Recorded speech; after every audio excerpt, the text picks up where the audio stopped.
सोचो, आप सुबह उठते हो, वॉशरूम जाते हो और मिरर में देखते हो और अचानक आपको रियलाइज होता है कि आपका फेस एक साइड मूव नहीं हो रहा है। आप स्माइल करने की कोशिश करते हो लेकिन आपकी सिर्फ एक ही साइड ऊपर जाती है। आप आईब्रोज रेज करने की ट्राई करते हो लेकिन फोरहेड का आधा पार्ट बिल्कुल स्टिल रहता है। और उस मोमेंट पे सबसे पहला थॉट क्या आता है? Am I having a stroke? मैं एक न्यूरोसर्जन हूँ और सबसे पहले मैं आपको ये बोलूंगा कि अगर कभी भी सडन फेशियल पैरालिसिस हो तो उसको इमरजेंसी ट्रीट करना बहुत इंपॉर्टेंट है। लेकिन एक चीज जान के आपको थोड़ा रिलीफ मिलेगा, बहुत सारे केसेस में ये स्ट्रोक नहीं होता। इस कंडीशन को बेल्स पाल्सी कहते हैं। हॉस्पिटल में जब कोई पेशेंट फेशियल पैरालिसिस के साथ आता है तो डॉक्टर्स एक सिंपल टेस्ट करते हैं। हम पेशेंट को बोलते हैं फोरहेड रिंकल करो, आईब्रोज रेज करो, और ये स्मॉल टेस्ट बहुत इंपॉर्टेंट क्लू देता है। अगर आपका लोअर फेस वीक है लेकिन फोरहेड मूव कर रहा है तो कंसर्न ब्रेन के अंदर हो सकता है, जैसे कि स्ट्रोक। लेकिन अगर पूरे फेस का एक साइड कंप्लीटली वीक है, फोरहेड भी मूव नहीं कर रहा है, तो यूजुअली प्रॉब्लम फेशियल नर्व में होती है और यही बेल्स पाल्सी का एक क्लासिकल साइन होता है। आप पूछेंगे अब ऐसा क्यों होता है? सिंपल लैंग्वेज में समझाऊं तो आपके लोअर फेस मसल्स को ब्रेन का सिर्फ एक साइड से ही सिग्नल मिलता है, लेकिन आपके फोरहेड मसल्स थोड़े स्पेशल मसल्स होते हैं, उन्हें ब्रेन के दोनों साइड से सिग्नल मिलता है।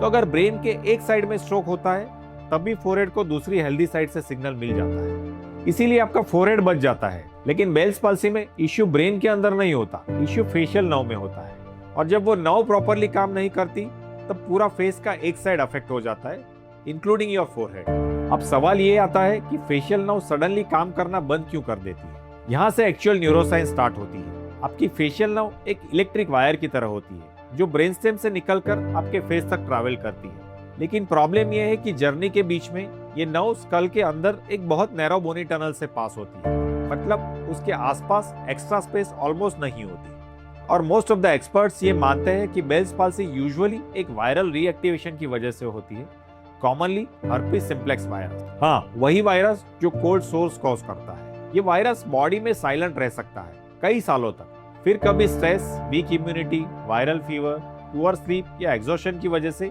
ये एक्टिवेट हो सकता है। और जब ये एक्टिवेट होता है तो फेशियल नर्व में इन्फ्लेमेशन और स्वेलिंग स्टार्ट कर सकता है। अब इमेजिन करो, एक स्वोलन नर्व एक टाइट बोनी टनल के अंदर फंस गई है, उसके पास एक्सपांड होने की जगह नहीं है। रिजल्ट, नर्व कंप्रेस होने लगती है, और जब नर्व कंप्रेस होती है तो ब्रेन के इलेक्ट्रिकल सिग्नल्स फेस तक प्रॉपरली नहीं पहुंच पाते। इसी वजह से सडनली फेस वीक या पैरालाइज फील होता है। कई पेशेंट्स बोलते हैं कि उनका फेस कुछ घंटों में ही चेंज हो गया, सुबह सब नॉर्मल था और शाम तक स्माइल डिसअपीयर हो गई।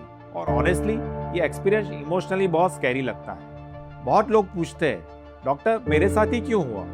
और ट्रूथ ये है कि एग्जैक्ट रीजन हर पेशेंट में क्लियर नहीं होता, लेकिन कुछ रिस्क फैक्टर्स डेफिनेटली होते हैं, जैसे diabetes, pregnancy, recent viral infection, chronic stress, poor sleep, लो इम्यूनिटी। ये सब सिचुएशंस वायरल रीएक्टिवेशन का चांसेस बहुत ही इंक्रीज कर देती है। अब ट्रीटमेंट की बात करते हैं।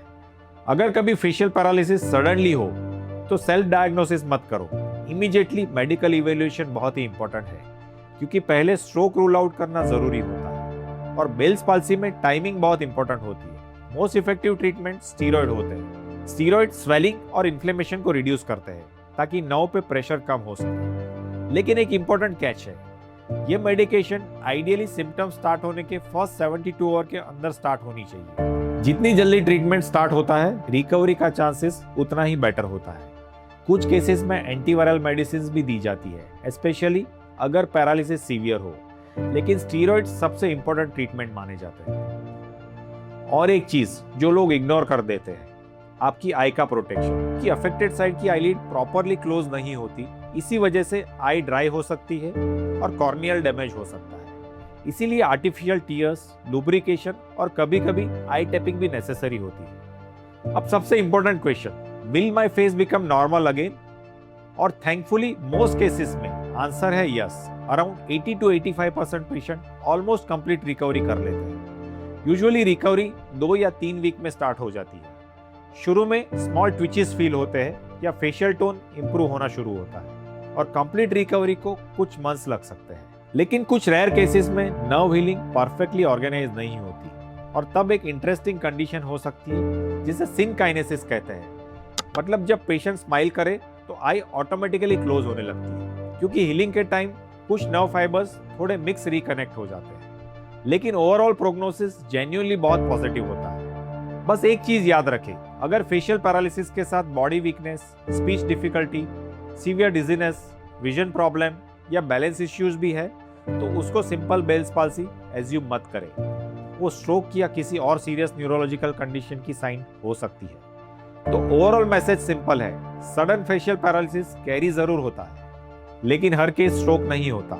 कई बार रीजन बेल्स पाल्सी होती है, जो फेशियल नर्व इन्फ्लेमेशन की वजह से होती है, और अगर टाइमली ट्रीटमेंट मिल जाए तो मेजॉरिटी पेशेंट में अच्छी रिकवरी होती है। इसीलिए पैनिक मत कीजिए, लेकिन सिम्टम्स को इग्नोर भी मत कीजिए।